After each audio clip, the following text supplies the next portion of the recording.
এক ব্যক্তির পরিবারে সারাক্ষণ অশান্তি লেগে থাকত। অশান্তি হতো বেশিরভাগ তার স্ত্রী আর তার মায়ের মধ্যে। তারা দুজন দুজনকে সহ্য করতে পারতো না। স্ত্রী তার শাশুড়ির সঙ্গে মতের মিল হতো না, আর শাশুড়িরও তার বৌমার সঙ্গে মতের মিল হতো না। দুজনেই মনে করতো তারা ঠিক, তাই তারা নিজের কথাকে সঠিক প্রমাণ করতে ঝগড়া করত। আর এই ঝগড়ার পরিমাণ দিন দিন বেড়েই চলেছিল। বাড়ির মধ্যে সবচেয়ে বেশি সমস্যায় পড়েছিল সেই ব্যক্তি। সে যদি তার স্ত্রীকে বোঝাতে যেত, তাহলে তার স্ত্রী বলতো তুমি মায়ের পক্ষ নিচ্ছ। আর অপরদিকে সে যদি তার মাকে বোঝাতে যেত, তাহলে তার মা বলতো বিয়ের পর তুই বদলে গেছিস, শুধু বইয়ের পক্ষ নিয়ে কথা বলিস।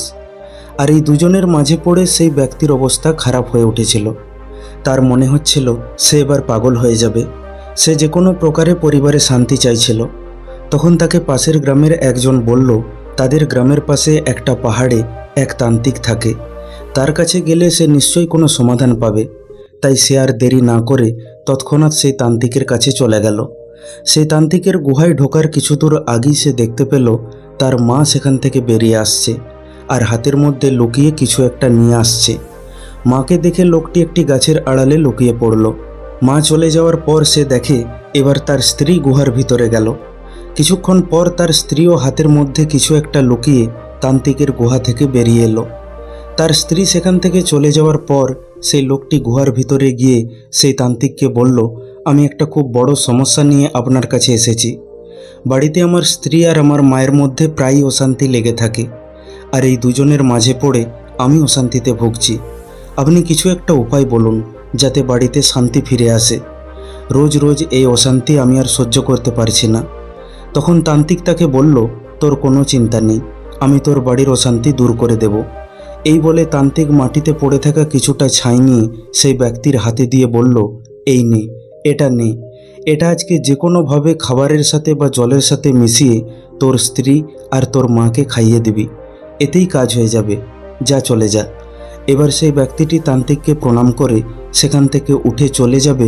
এমন সময় তান্ত্রিক বলে, যাবার সময় গুহার মুখে যে দানপাত্র রাখা আছে তাতে দান দিয়ে যাস।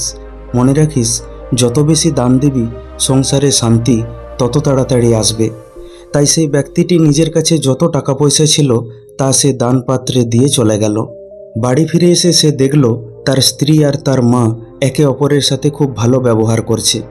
তার স্ত্রী নিজে হাতে চা বানিয়ে সবাইকে দিল, আর লুকিয়ে লুকিয়ে চায়ের মধ্যে তান্ত্রিকের দেয়া সেই ছাইটা মিশিয়ে দিল। রাতের বেলায় তার মা নিজে হাতে সবার জন্য রান্না করলো, আর সেও লুকিয়ে লুকিয়ে তান্ত্রিকের দেয়া ছাইটা খাবারের মধ্যে মিশিয়ে দিল। তার স্ত্রী আর তার মা দুজনেই তান্ত্রিকের কাছে গিয়েছিল অপরকে কিভাবে নিজের বশে আনা যায় তার জন্য। তারপর তান্ত্রিক দুজনকেই ছাই দিয়ে পাঠিয়ে দিয়েছিল। এবার সেই ব্যক্তিটি কী করবে? সে রাতে সবার জন্য এক গ্লাস করে দুধ নিয়ে এলো, আর তাতে তান্ত্রিকের দেয়া সেই ছাইটা মিশিয়ে দিল। রাতে শুয়ে শুয়ে সে ভাবল কাল সকালে নিশ্চয়ই কোনো চমৎকার হবে। সকাল হতেই তার স্ত্রী ভাবল শাশুড়ি বশ হয়ে গেছে, তাই সে তার শাশুড়িকে গিয়ে বলল, মা, আমাদের জন্য খাবার বানান। শাশুড়ি তা শুনে খুব রেগে গেল আর চিৎকার করে বলল, কি, আমি খাবার বানাবো? এখন থেকে সব কাজ তোমাকেই করতে হবে। আর এই করতে করতে দুজনে মিলে আবার ঝগড়া লেগে গেল। ব্যক্তিটি এইসব দেখে বুঝল তান্ত্রিক তাকে বোকা বানিয়েছে। তান্ত্রিকের ছায়াতে কিছুই কাজ হয়নি। এবার সে কি করবে? সে রেগে মেগে ঘর থেকে বেরিয়ে গেল। তারপর হাঁটতে হাঁটতে সে এক পাশের গ্রামে গিয়ে পৌঁছালো। সেই গ্রামে এক বৌদ্ধ আশ্রম ছিল।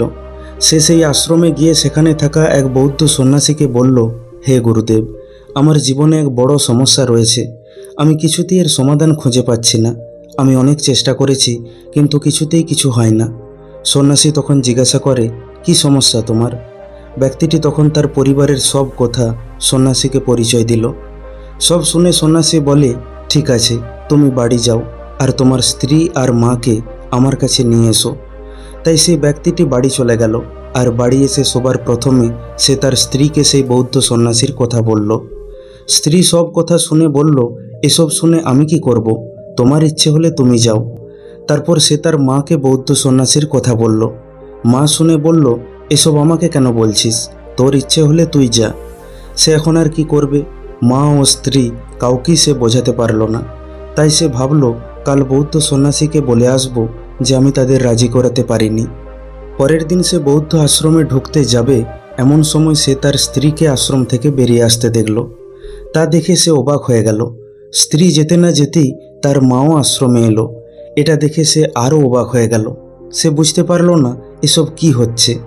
মা চলে যাওয়ার পর সে আশ্রমে গেল আর সন্ন্যাসীকে বলল, হে গুরুদেব, এসব কি হচ্ছে আমি কিছুই বুঝতে পারছি না। কাল যখন আমি এদের এখানে আসার কথা বললাম তখন এরা দুজনেই আমাকে না বলল, আর আজ এরা দুজনেই লুকিয়ে লুকিয়ে এখানে চলে এলো। সন্ন্যাসী তখন হেসে বলে, মানুষ লোভে পড়ে অনেক দূর যেতে পারে, আর লোভ যদি এমন হয় যেখানে চমৎকার হওয়ার সম্ভাবনা আছে, সেখানে তো মানুষ চুম্বকের মতো আকৃষ্ট হয়। তুমি বাড়ি যাও, আশা করছি কাল থেকে তোমার বাড়িতে সব কিছু বদলে যাবে।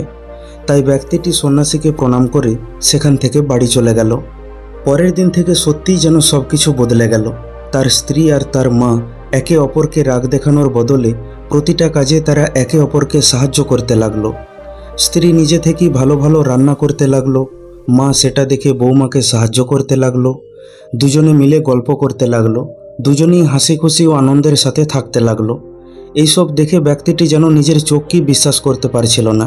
সে ভাবছিল সত্যি তার জীবনে যেন চমৎকার হয়ে গেছে।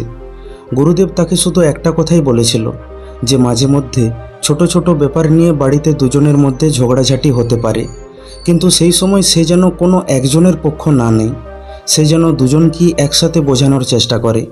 তাই মাঝে মধ্যে দুজনের মধ্যে একটু আধটু ঝগড়াঝাটি হতো ঠিকই, কিন্তু সেটা বেশিক্ষণ স্থায়ী হতো না। তিনজনে মিলে বসে সেই সমস্যার সমাধান বের করে ফেলত। বিপদ এলে তারা একে অপরের পাশে দাঁড়াতো। এইভাবে তার অশান্তির সংসারে একটু একটু করে শান্তি ফিরে এলো। মাঝে মধ্যে ব্যক্তিটি এই ভেবে ভয় পেয়ে যেত যে আবার আগের মতো দুজনের মধ্যে ঝগড়া না শুরু হয়ে যায়, কিন্তু এইবার আর আগের মতো ঝগড়া হলো না। দেখতে দেখতে বছর কেটে গেল। এখন শাশুড়ি আর বৌমা যেন মা মেয়ে হয়ে উঠেছিল। তা দেখে সেই ব্যক্তিটিও খুব আনন্দে ছিল। একদিন সেই ব্যক্তিটির মনে হলো সেই দিন সেই বৌদ্ধ সন্ন্যাসী মা ও স্ত্রীকে কি এমন বলেছিল যার ফলে আমার সংসারে অশান্তি থেমে গেল। আমি বরং একবার তার কাছে যাই, তাহলে এটাও জানা হবে আর গুরুদেবকে ধন্যবাদ দেওয়াও হবে। তিনি আমার এত বড় উপকার করে দিলেন, তাকে ধন্যবাদ দেওয়াটা আমার কর্তব্য। এই ভেবে সে আশ্রমে গেল আর সেই সন্ন্যাসীকে প্রণাম করে বলল, হে গুরুদেব, আপনি তো চমৎকার করে দিয়েছেন। আপনি তো আমার বাড়ির পরিবেশটাই বদলে দিয়েছেন। গুরুদেব, আমি জানতে চাই আমার স্ত্রী আর মাকে সেদিন আপনি কী এমন বলেছিলেন যার জন্য এই চমৎকারটা সম্ভব হলো। বৌদ্ধ সন্ন্যাসী তখন বলেন, এই দুনিয়াতে সবাই সবার উপর অধিকার স্থাপন করতে চায়, একে অপরের উপর কবজা করতে চায়। এটাই যুগ যুগ ধরে হয়ে আসছে। এক রাজা আরেক রাজার সাথে যুদ্ধ করে সেই রাজ্যে নিজের অধিকার স্থাপন করতে।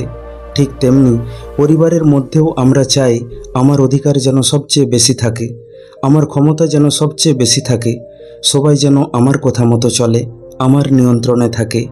নিঃস্বার্থ ভালোবাসা খুব কম মানুষের মধ্যেই দেখা যায়, কারণ নিঃস্বার্থ ভালোবাসতে গেলে সবার আগে একে অপরকে বুঝতে হবে, তাকে ভেতর থেকে চিনতে হবে। ভালো সময় আর খারাপ সময় দুটোই তার সাথে কাটাতে হবে। কাউকে ভালো করে না চিনলে তার প্রতি নিঃস্বার্থ ভালোবাসা এত সহজে আসে না। আর মানুষ আজকের দিনে কাউকে চিনতেই চায় না, বুঝতেই চায় না। তারপর সন্ন্যাসী বললেন, তোমার স্ত্রী আর তোমার মা কিভাবে একে অপরের উপর অধিকার স্থাপন করা যায়, কিভাবে একে অপরের উপর নিয়ন্ত্রণ করা যায়, সেই বিষয়ে জানতে এসেছিল। আমি তাদের বলেছিলাম 2 বছর তারা যদি একে অপরের সাথে থাকে, একে অপরকে সাহায্য করে, একে অপরকে ভালোবাসে, বিপদের সময় একে অপরের পাশে থাকে, তাহলে 2 বছর পর তারা যেটা চায় সেটাই হবে, মানে অপরজন তার নিয়ন্ত্রণে চলে আসবে। এই কথা শুনে সেই ব্যক্তিটি বলল, তাহলে গুরুদেব 2 বছর তো হতে চলল, তার মানে আর কিছুদিন পর থেকে আবার আগের মতো ঝগড়া শুরু হবে? বৌদ্ধ সন্ন্যাসী হেসে বললেন, না, আর আগের মতো ঝগড়া হবে না, কারণ এই 2 বছরে তারা একে অপরকে ভেতর থেকে চিনেছে। দুজন দুজনকে সাহায্য করতে গিয়ে বুঝেছে যে সাহায্য করার মধ্যেও আনন্দ আছে। বিপদের দিনে একে অপরের পাশে থাকাটা তাদের আরও কাছাকাছি এনে দিয়েছে। এখন আর তাদের মনে একে অপরকে নিয়ন্ত্রণ করার ভাবনা নেই। এখন তারা একসাথে কিভাবে খুশিতে থাকা যায় সেটা শিখে গেছে। তারা বুঝতে পেরেছে ভালো থাকার জন্য অধিকার স্থাপনের দরকার হয় না, দরকার হয় অপর দিকের মানুষটাকে একটু বোঝার, একটু চেনার। বন্ধু, এই ছোট্ট কাহিনীটা আমাদের এটা শিখিয়ে যায় যে ঝগড়া অশান্তি প্রত্যেক পরিবারই হয়ে থাকে, আর এর প্রধান কারণ হলো অন্যের ওপর নিজের অধিকার স্থাপন করার চেষ্টা। আমরা এটা স্বীকার করি আর না করি, এটাই প্রধান কারণ। কিন্তু কাউকে তো এই দায়িত্বটা নিতে হবে যে নিজের ইচ্ছাগুলোকে পাশে রেখে অপরজনকে একটু বোঝার চেষ্টা করতে হবে, অন্যকেও নিজেকে বুঝতে দিতে হবে। সমস্যাটা হলো যে দুজনের মধ্যে ঝগড়া, তারা কোনোদিন একে অপরের মনের ভিতরে কী চলছে সেটা বোঝার চেষ্টা করেনি। কিন্তু যেদিন নিজের ইগোকে পাশে রেখে আমরা একে অপরকে একটু বোঝার চেষ্টা করব, সেদিন আমরা বুঝতে পারবো অধিকার ফলানোর চেষ্টা থেকে একসাথে মিলেমিশে থাকার চেষ্টা অনেক বেশি সুখ আর শান্তি দেয়। বন্ধু, আশা করি ভিডিওটি থেকে আপনি কিছু শিখতে পারলেন। ভিডিওটি কেমন লাগলো কমেন্ট করে অবশ্যই জানান। ভালো লাগলে লাইক করে দিন আর আপনজনের সাথে শেয়ার করে নিন। প্রতিনিয়ত এই রকম শিক্ষামূলক কাহিনী পেতে এখনই আমাদের চ্যানেলটিকে সাবস্ক্রাইব করে পাশে থাকা বেল আইকনটিকে দাবিয়ে দিন। খুব তাড়াতাড়ি ফিরে আসব অন্য একটি শিক্ষামূলক ভিডিও নিয়ে। ভালো থাকবেন। ধন্যবাদ।